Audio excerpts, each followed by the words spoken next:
तो अगर वो गिरेगा तो उसे हम बचने के लिए क्या करेंगे?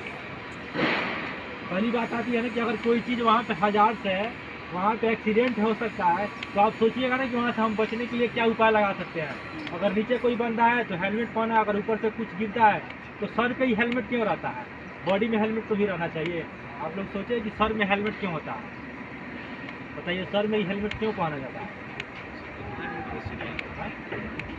यानी कि हमारा जो मानसिकता है, जो सोचने की शक्ति है, जो चलने की शक्ति है, अगर हम जो चीज़ बोल रहे हैं वो कहाँ से आ रहा है? हमारे माइंड से आ रहा है।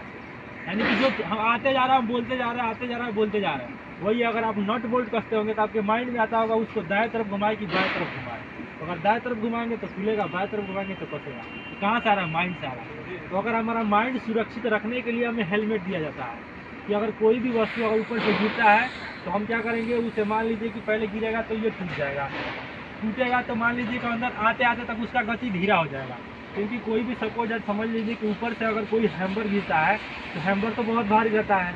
अगर हैमर गिर गया तो लड़का बचेगा नहीं, हेलमेट भी नहीं बचा सकता है उसे क्या बचा सकता है? तो जो लड़का ऊपर हैमर लेके काम कर रहा है वो हैमर कहीं ना कहीं एंकरिंग होना चाहिए। एंकरिंग कैसे होना चाहिए? आपके पास एक छोटा सा रस्सा होना चाहिए, 2-3 मीटर का रस्सा होना चाहिए। उस रस्सा को उसमें बंधा होना चाहिए और वो रस्सा किसी न किसी पर्निल में हो या किसी एंगल में हो, उसमें बांध दीजिए। मान लीजिए कि अगर सपोज आज गिरता है तो वो बच जाएगा, रुक जाएगा। क्योंकि अगर हैमर गिरेगा तो कोई लड़का बच नहीं सकता। हैमर कैसे कि मान लीजिए 5 किलो, 2 किलो, 2.5 किलो, 3 किलो से ऊपर का होता है। और जो बोल्ट नट बोल्ट हो गया वो 250 ग्राम, 150 ग्राम, 200 ग्राम तक होता है। उतना कैपेसिटी ये सह सकता है, लेकिन उससे ज़्यादा कैपेसिटी ये नहीं सह पाता।